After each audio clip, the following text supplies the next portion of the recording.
The Truth by Zhou Dedong. Earth keeps turning and human beings go on living. Every day many people are born and every day many die. A great many of the dead die unnatural deaths. Some people are walking down the street heading to discuss a partnership deal with a kindergarten pickup still waiting for them that evening. Then suddenly, a telephone pole by the roadside falls over, and in the blink of an eye the person is burned black by high-voltage electricity. Some people hang themselves. They leave no suicide note. When their families come home, they find them dangling from the beam, their tongues lolling out, eyes bulging like lanterns, their necks stretched several times longer than usual by the weight of their bodies. Some people are walking alone at night, and for no reason at all fall into a roadside ditch. Some people swallow poison. They die in a field in the countryside. Before dying, they struggle in agony, crawling a long way forward, and far from the body there lies one shoe kicked off in the struggle. Some people choke to death while eating. Some are hit and killed by cars. The day before, they were still telling a friend. Yesterday there was a crash on Heaven Road. A man was run over and killed. It was a dreadful sight. Some people, while working on a building, lose their footing and fall from the scaffolding, their heads splintering apart like watermelons. They leave this world and from then on stand on a different plane from us. Their mechanisms are different and so we can no longer speak with them. That is why we will never know what they saw or what they heard before they died. It may be wholly beyond our imagination. The chance element in tragedy is the most unfair thing of all. And the fairest thing of all. We would rather accept the allotment of probability, because inevitability is always terrifying and despairing. What follows is, in truth, the fear buried deep inside us. Part 1. The telescope. Jingbo Zhang had acrophobia. His home was on the first floor. When he was looking for work, he always asked which floor the company was on. Because of that, he went a long time without finding a proper job. Later, he finally found a company that sold food seasonings, and its office was on the first floor. He was a salesman, and not all of his clients were on the first floor, so he inevitably had to go up high often. Every time he stood in an elevator and watched it rise floor by floor, every nerve in his body went taut. He always felt that height was building the possibility of his being smashed to pieces. At night he often had the same dream, and often woke from it in a start. He would find himself standing on the roof of an extremely tall building, with no railing at the edge. He would lean out and look down, and the passers-by below were as small as soybeans. The straight wall of the building always seemed to tilt slightly forward. Suddenly, a grinning acquaintance would shout behind him and give him a hard shove. This grinning acquaintance was named Fang Zheng. He was a few years younger than Jingbo Zhang, but he was an old hand at that food seasoning company.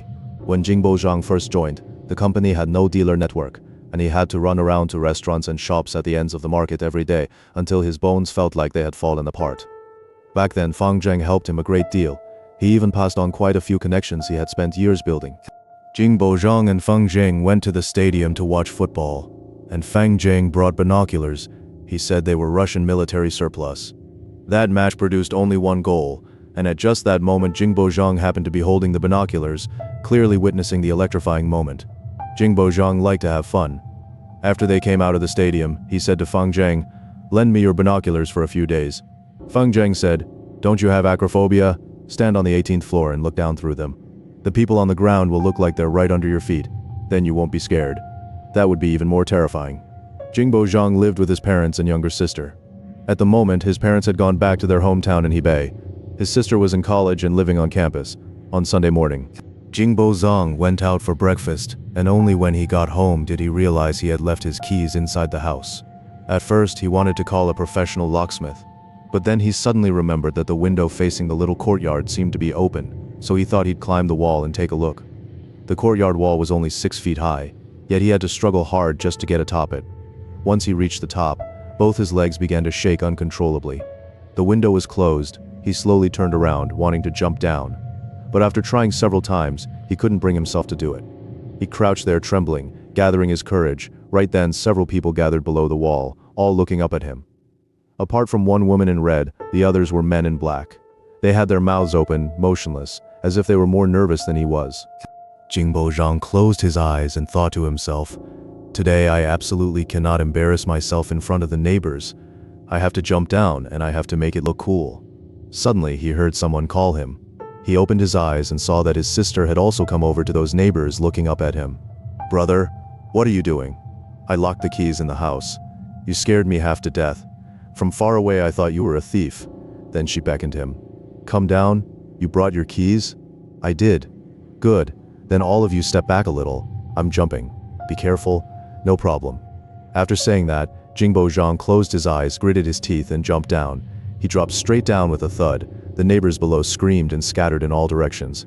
In the morning, his sister returned from school and saw several neighbors gathered downstairs, staring fearfully up at the rooftop. They were all wearing black. Only one woman wore red. The sister looked up and saw a person standing on the roof. It was an 18-story building. She stared for a long time before finally recognizing him. It was her brother. Her brother on the roof was holding a pair of binoculars and looking down. "Brother, what are you doing? Come down! Come down now!" she cried in horror. Then she suddenly realized that shouting like that was wrong and quickly changed it. "Go back! Hurry up and go back!" Her brother did not answer. He still held the binoculars and looked down. "How long has he been standing there?" the sister asked the people beside her. She was almost in tears.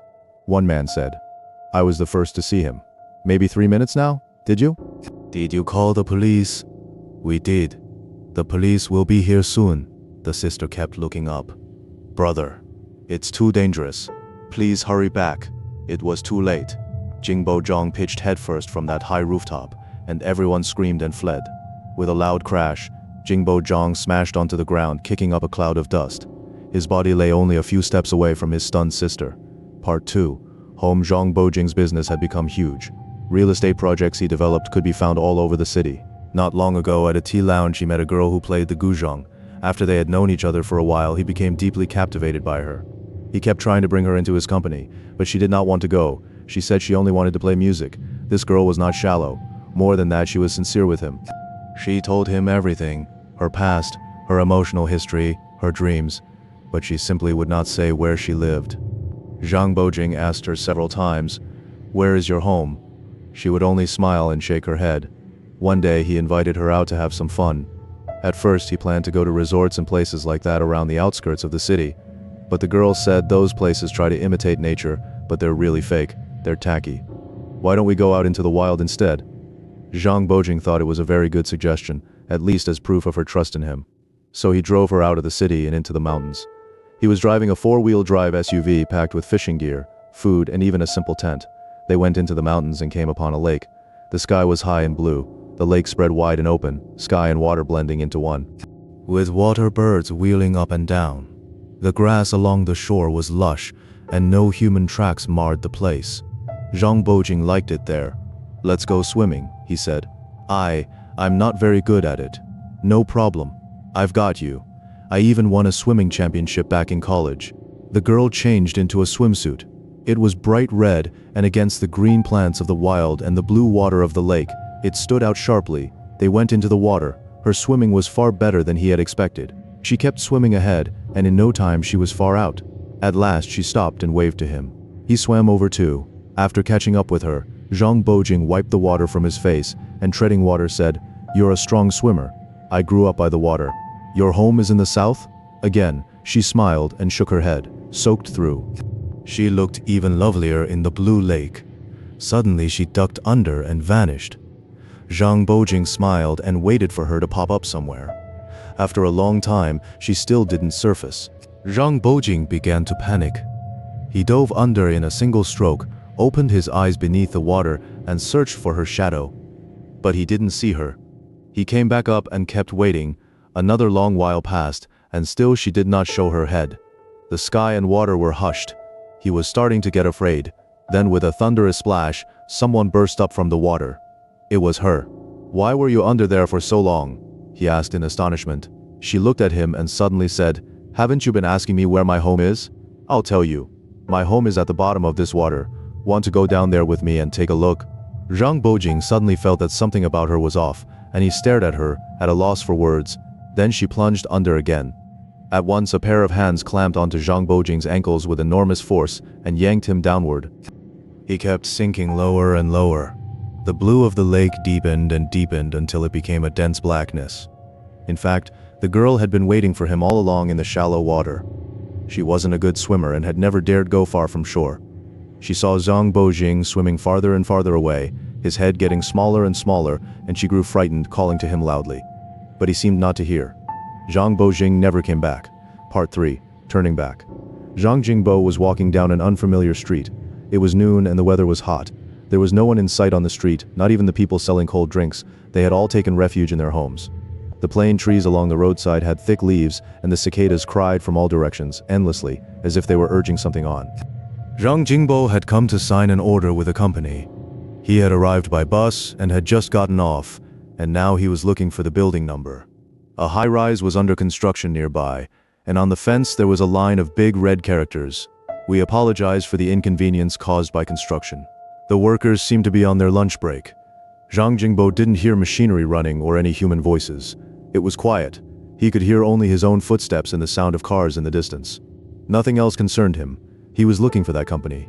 Suddenly his eyes locked onto the road not far ahead. It was an asphalt road, softened a little by the heat of the sun. There was no wallet on it. What had he seen?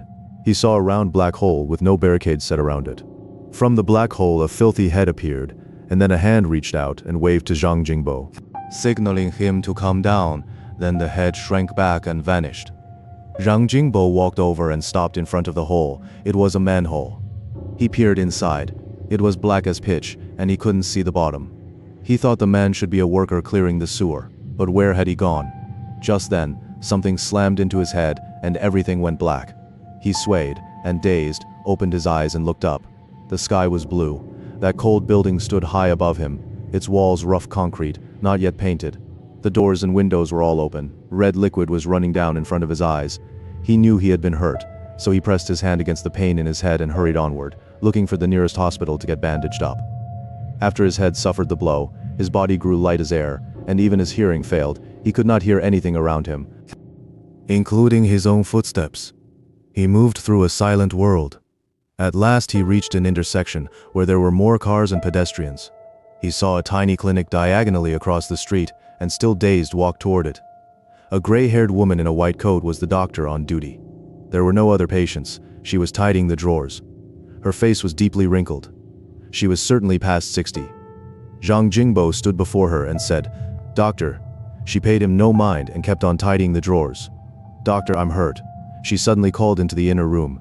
"Shumei, where's the sick leave slip Dr. Zhang sent over?" From behind a white curtain, a voice said, "I haven't seen it.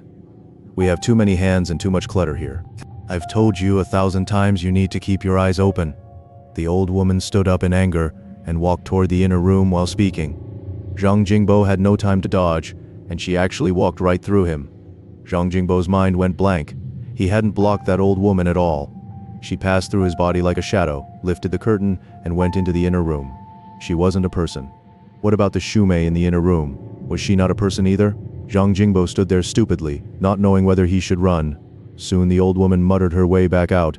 "If you don't have a sick leave slip from a big hospital, who comes to our clinic to see a doctor?" After she sat down, Zhang Jingbo reached out and touched her. His hand went right through her body. He was suddenly confused. Was she a shadow, or was he? In an instant, as if struck by lightning, he shuddered and suddenly realized he was already dead. He no longer wasted his breath. He walked out of the clinic. He went straight back under that cold building, and from a distance he could already see a crowd gathered there. When he came closer, he saw that lying there was his own body. His head was bleeding, a great pool of dark red. Far away from it lay a broken brick. The shrill wail of a police siren came nearer and nearer. Zhang Jingbo was bewildered. So this was death? If you're dead, how can you still wander around? How can you still think? If you're dead, why is the sky still blue? Then he saw again the round black hole at his feet. Fear suddenly seized him. That filthy man who had waved him down now appeared in the black hole, grabbed his legs and yanked him down. He plunged at once into bottomless darkness. "Help!" he cried out. The man in the dark said softly, "Don't be afraid. It's only the sun setting. After a person dies for a short while, the cells in his brain are still working." What was described above was actually the last thread of his consciousness drifting about. The end.